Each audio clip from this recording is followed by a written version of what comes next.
Well, hello everyone. Welcome to your Tuesday. We're back. It's a whole nother Tuesday, you guys. I didn't think I would would make it on today, trying to recover after that Super Bowl party we had. And remember, I told you guys, if you've never been to a Sands Super Bowl party, what did I tell you? I told you it was gonna be amazing, and it was that. Because we claimed it. You know what I'm saying? That's just what it is. We claimed it. We said it was going to be amazing, and that it was. We had a fabulous time. It was a lot of preparation that went into that day. Let me tell y'all something. If y'all think the behind the scenes is easy, it is not. My husband is the brains of the whole thing. He has been planning for months and making sure he had every detail down packed, along with telling me everything and running everything by me to see what I thought about it. He cooked all of the food, him and his sister, along with us helping to prep. When I say prep, I mean I'm the one that's chopping up stuff. My mother in law is chopping up stuff. My sister in law is chopping up stuff. We had people to come over, their wives coming in helping, chop up the crab salad. It was a whole production and it turned out to be nice, but it was a lot of work, you guys. So I pray you guys had an amazing time because we had an amazing time. And at the end, Fabo came and performed. If y'all know me, I am an Atlanta girl, ride or die, right?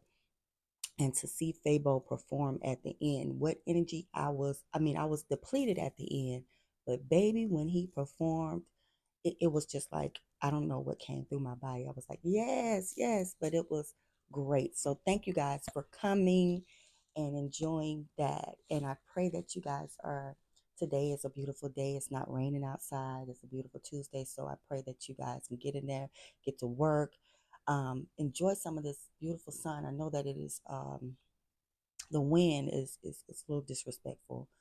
So I think we got to check on a couple of sites today, and then I'm going to have some lunch, and I'm bringing it in. I think I have to go to church tonight, but I wanted to come to you guys.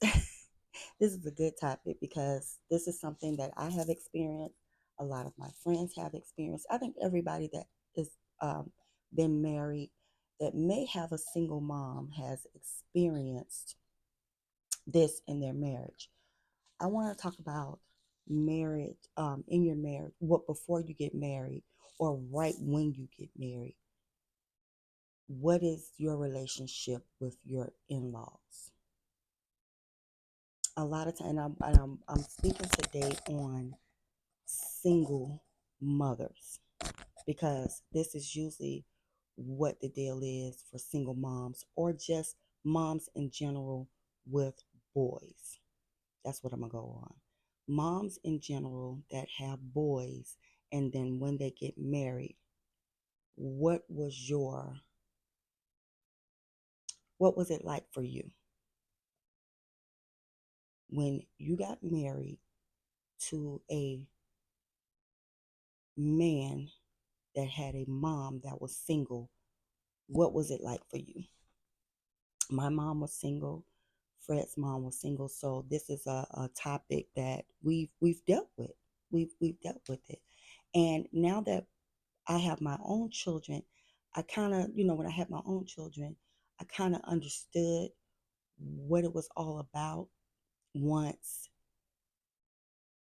I had children. And then, okay, later on in life, when they then get girlfriends and they get life partners or whatever you call it, it's a difference. And then you kind of understand. And then you think maybe I went through that with my mother-in-law. Maybe my husband went through that with my mom because we have our own children now. And so when our children get ready to get married or get their mate or something like that, then okay, I see what that feeling was. Because you don't know that feeling until it happens to you, right? So, want to talk to you a little bit about that today. My experience with when I first met Fred and I met his mom, my mother in law, she's, and to this day we're really really close. But in the beginning we were super super close, and then around about the time that we got ready to get married, and I think it clicked in her head that my son is not coming back to Miami. I don't think she had a chance to even process that. You know what I'm saying? I don't think she really and truly processed the fact that he will be living in Georgia now and he won't be living in Miami, Florida.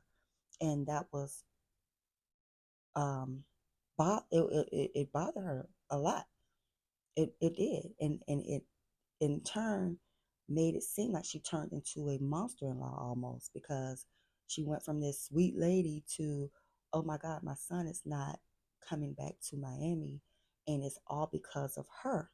And she in turn told me that I took her son away from her.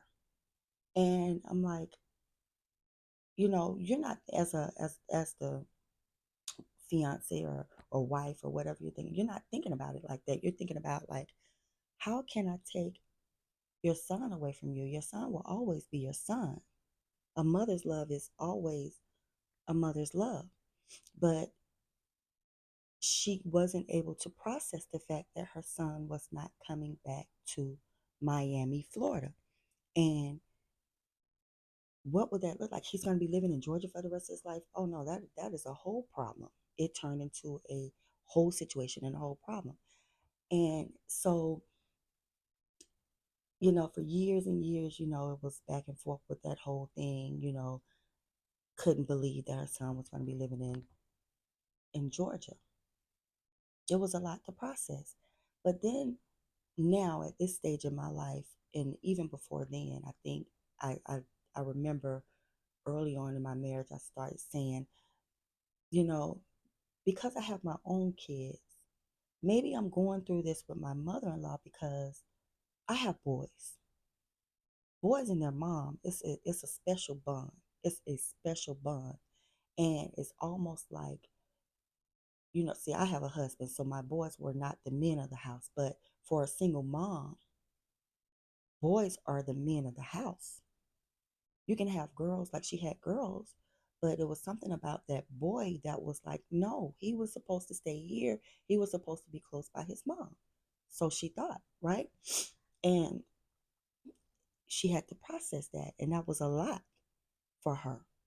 And I had to process it because it was a lot on me, that it was a lot on her, because she didn't like it. She didn't like it.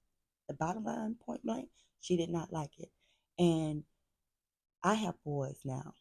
And that process helped me to understand that even though I have a husband and we have a life, honey, our life be life, and we don't have time to sit around and worry about, oh my God, when Alex get married or Fred get married or Jalen get married, they're gonna leave me. Honey, I'm gonna be gone anyway. So that's not a thing for me. But again, for a single mom, it's a lot because that man was the man of the house. Or that man was the one that, sometimes moms think that man was the one that was supposed to take care of me. And that's not exactly how it goes. You know, your children, some of them have it in them to take care of you and some of them don't. Let me just go ahead and just put that out there for some of the young moms with the young boys. If you're banking on your children to take care of you, you might want to get you another plan. Seriously, you might want to get you a whole nother plan going on. Don't bank on your children to take care of you, because your children grow up and they get them a spouse and they're over there. They're not they're not worried about you and what's going on in your house. You raised them to be good men, and now they're gone and they're flying. And they're not thinking about, I'm not going to say they're not thinking about you because that's not true. They always think about their parents, but they're not trying to take on you as a person in your household and your bills and things like that. You didn't raise them just to take care of you. Some parents did raise their kids. I think parents back in the day did raise their kids to then grow up and then take care of them. That's not how the world works nowadays. So if that's what you're thinking and that's what you're grooming your child to do, I'm gonna go ahead and tell you, sis, that's not a good plan. I need you to get you another plan. Because I have grown boys and we have raised them to be at their absolute best. We have raised them to be at their absolute best, and they're doing a wonderful job. And that's all we can ask as parents. Now, our goal is to take care of ourselves till we can't anymore. Now, if they step in later on in life when we can't, we can only hope, but we can't bank on it. So we have to make a plan. We have to make a plan because we can't bank on our children to take care of us. So, you know what I'm saying? It's a process. So, let me tell you about my mom. My mom was a single mom as well. And my mom was a person that was always out on her own and always did it by herself with me, and her family helped her along the way. But then when I got married, it was not a problem that I got married, but then mom wants to then come and live with us because when you look around, uh son-in-law is taking care of the house, he's taking care of me, he cooks, he does everything. He's like he's that guy. He's big husband energy, he's big protector and big provider. Mom saw that. So y'all living real good over there. And it would probably just be, cheaper for me to just move in one of y'all rooms and just be there. But then sometimes that's not always a good idea, okay? Because mom comes in and mom is like a whole nother wife to my husband. God rest her soul. I'm not taking, I love my mom, but mom was like another wife to my husband. Like she was like telling my aunt and everybody, I'm gonna always stay with them. They're just gonna have to deal with it or something like that. I ain't find that out until she's gone. But yeah, that was her whole MO. That was her thing. I'm just gonna live with them because it's easier and it's cheaper and I don't have to, he does everything in the house and you know what I'm saying? So it's that type of stuff that you have to deal with when you're married. I mean, my mom has stayed with us off and on all throughout the years. And then at the later part of her life, when she got older, she stayed with us from house to house and just forever from then, you know what I'm saying? And she became our she it was like another one of our kids. She was in our house, she did crazy stuff, and hey, mom, you got to clean up after yourself, and you got to, and then she's you know woofing back at you, but she's under our roof when you can clearly be under your own. But then you have people in your house and then they want to kind of take over your house, and that was kind of like my mom, right? So it's things that we went through in our marriage with our in-laws that if I can help you guys in the future, or or if you're married now, my advice to you, unless your parents are elderly or your mom is elderly or your dad or whoever is elderly and they stay by themselves and they can't really take care of themselves and you're there to watch over them, I would advise you to not have them in your house unless you absolutely have to, because it becomes a situation where it comes in between you and your mate. It does. It absolutely does. And so I'm here to tell you that it's hard in the beginning with single moms in marriage, because on the other hand with my mom, she didn't have a problem with me getting married, she didn't have a problem with me being with my husband, she loved my husband, but at the same time she became dependent on my husband just as much as I was dependent on my husband. And my mother-in-law just did not like the fact that her son would no longer be staying in Miami, and there was issues. And my synopsis from the whole thing was, I went through that and I don't look at it like it was a bad thing. Of course it was a bad thing that you went through and all of the changes of your your my mom and his mom. But I went through that. I feel like God took me through that because I have boys. And who's to say if I didn't go through that situation that I would not be exactly the same once my children get married? Because your children, they leave the nest. And when they leave the nest, it's like an emptiness that you don't know anything about until it happens to you. It's an emptiness, like they don't need me anymore. They don't even communicate like they used to communicate. They're off on their own, doing their own thing, and they're doing a great job, but they don't really need us anymore. And it's like, what do you do then? So it's hard on parents. Excuse me, it's hard on single moms of boys, and it's hard on single moms of girls as well, because the girls leave the nest and go up under their husbands, and that best friend that you used to have is now best friends with that man, and they don't have a whole lot of time for you anymore. And then that son that was supposed to be that man of your house is now with this woman, and he is the man of his house, not yours. So then you know it's a lot. Can you imagine the feeling of being a single mom? That thought pattern was, I had this child, we became best friends, or I groomed him to take care of the house, or I raised his daughter, she was my best friend. And then somebody comes and loved them, and then it's like they are ripped away. You understand what I'm saying? For male and female of single moms. Remember this is all about single moms, because married women, they pretty much have lives. They pretty much do things with their husbands, and the attention is there from their husband. But single moms really and truly go through it, and I've seen it with our mothers. They really and truly do go through it, because what they envision is not exactly what it came out to be. And it's very much hard on them, and it's hurtful.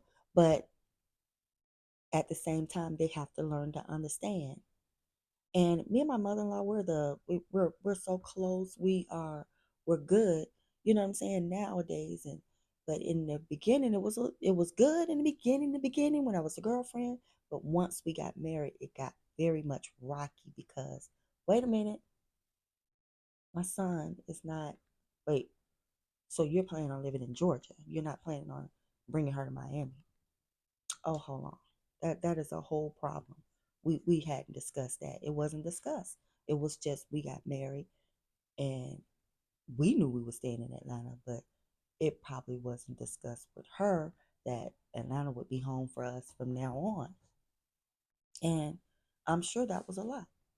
Now my mom, it was little bit easier on her because her daughter is right here, and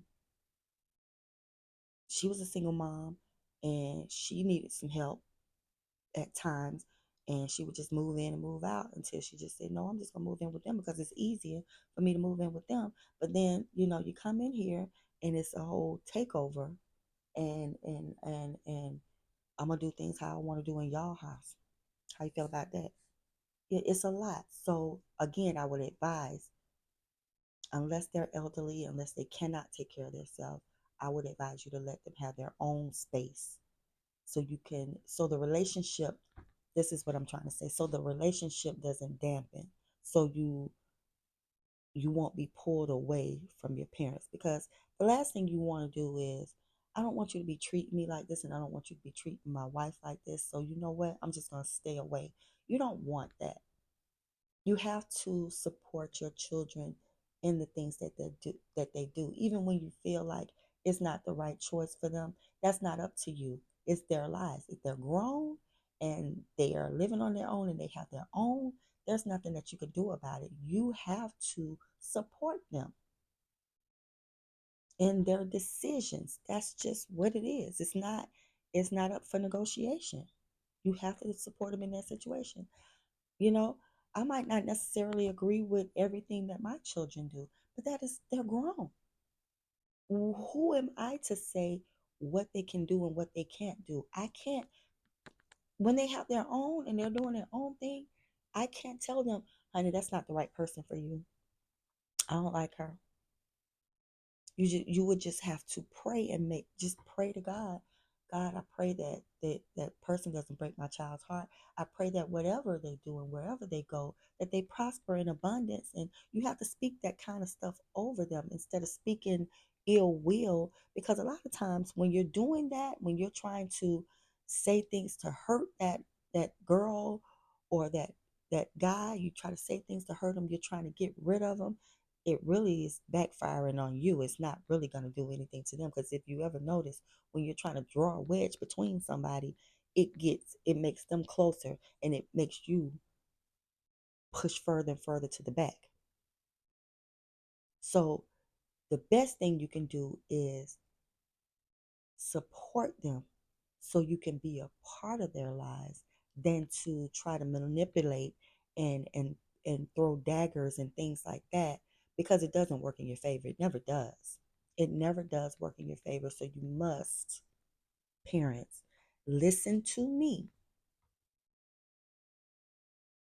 Let your children be, raise them to the best of your ability. Try not to cling as much to them as possible, because I'm telling you, it's going to be a hard time when they leave the nest, find their own life, their own love, and then maybe move away. And it's going to break your heart. It's definitely going to break your heart, because you're used to that child being right there in your face where you can see them. But know that the love is always there. You're still mom. You're still mom. And they're going to love you endlessly. Just don't try to draw a wedge with the relationship because you're hurt, because it's going to hurt you worse when they push you to the side, because they're going to choose that person over you at the end of the day. They're going to choose that person over you at the end of the day, because that's who they fell in love with. That's who they made the promise before God with. And there's nothing you can do about it. And again, we understand that it's hurtful. We understand that, life has changed. It's just like when somebody passes and they're no longer here, that void that you feel. It's almost that same type of void that you feel when your children move away and do their own thing, and have their own now. And then they're not communicating the same. Unless you've raised them to be mama's boys, unless you've raised them to be mama's girls, they're sitting on the phone with you all day and all night still. That's not it.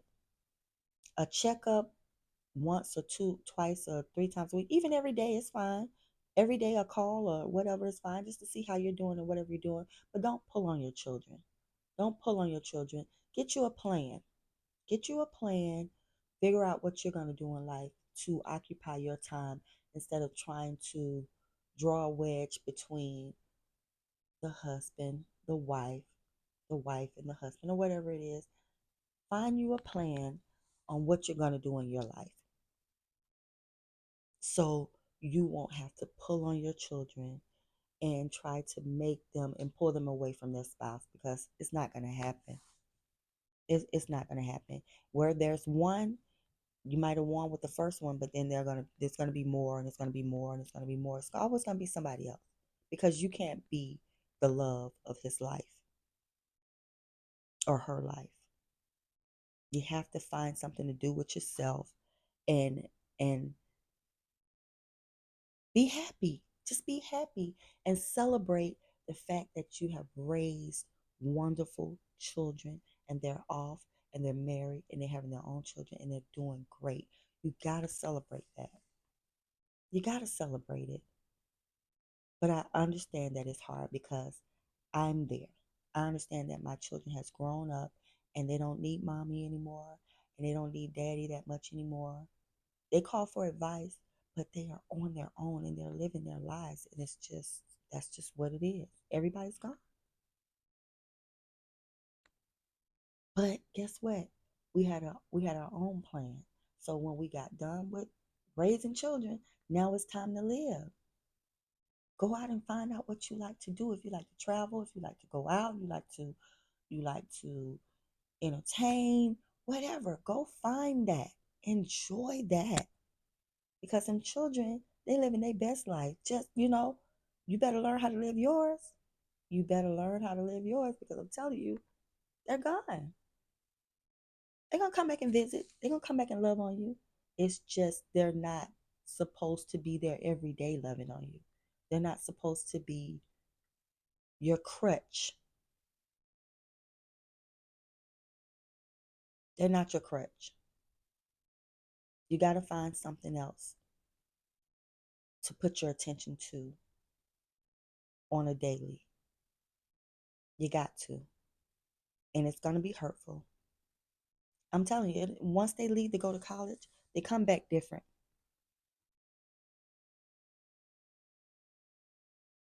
Did y'all know that? They come back different. So, word to the wise, find you something to do, get you another plan, support your children with whomever they try to be with because the plan of destroying what they are trying to work on never works. It never works. And I understand that it's hurtful because every mother is going to go through that have boys and that have girls. Every mother's going to go through it. Some way, shape, or form when they have to let their children go. It's hurtful, it's hard, but such is life. And so the plan is, as I close, the plan is find you something to do with your life, get you a plan you something. I want to go travel. I want to go find myself. I want to go volunteer. I have to have hobbies. We're all out of shape. Go work out. Make that a new thing. Put your all in all into that and build the body that you want. Or find your hobby. Do something besides sit around and be miserable that your child has left the nest and it completely destroyed you and you want to sit and harp on that. Don't do it. Don't do it to yourself. You raised wonderful children. You raised a child that somebody thinks enough to be married to and devote their life to. You've done well. You've done well. And what a blessing it is. What a blessing it is. Don't look at it as a bad thing. Look at it as a blessing. It's hard to let your children go and fly, no matter which way it is.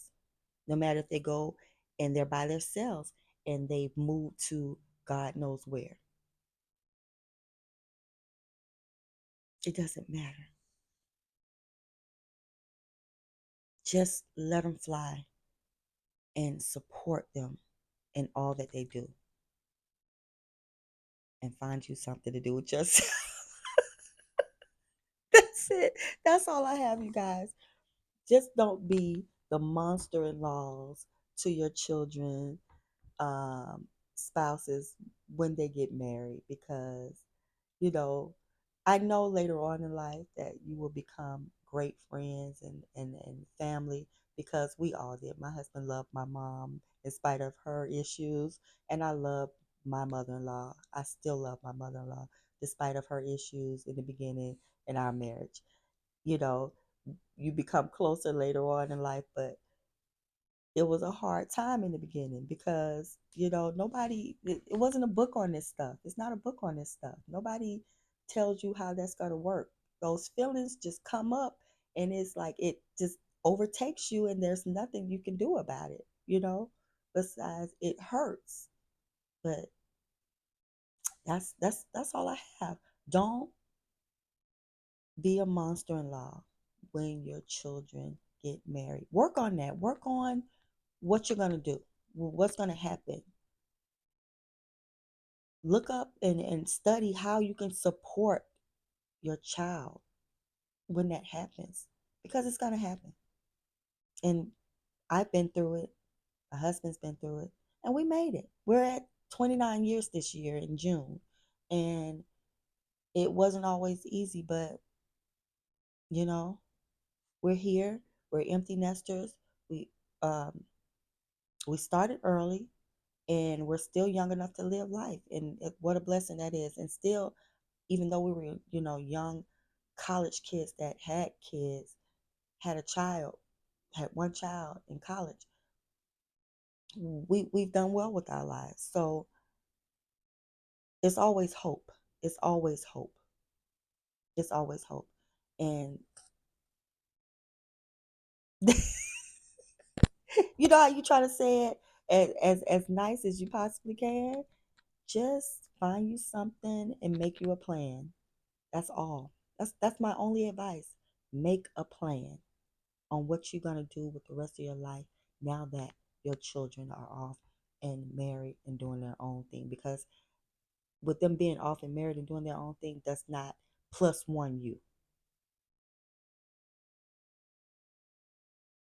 You're always gonna be a part of their lives. You're always gonna be. You got grandchildren. You got there. You're always gonna be mom. Don't ever think that woman or that man is gonna snatch that away from you. They're not.